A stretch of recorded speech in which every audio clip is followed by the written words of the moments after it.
Okay, hello everyone. Here I want to provide a tutorial on how to find out battery draining apps on Samsung Galaxy A15 device. Many applications continue to run in the background even when they are not actively being used. These background processes can consume battery power without the user realizing it. So how to do that on this device? Let's go to the tutorial. First thing first, go ahead and open Settings menu on your device.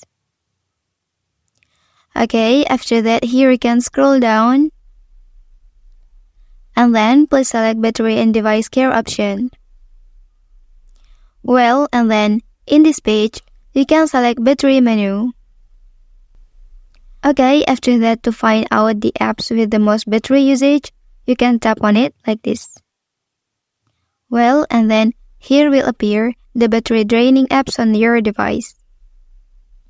That's the tutorial on how to find out battery draining apps on Samsung Galaxy A15 device.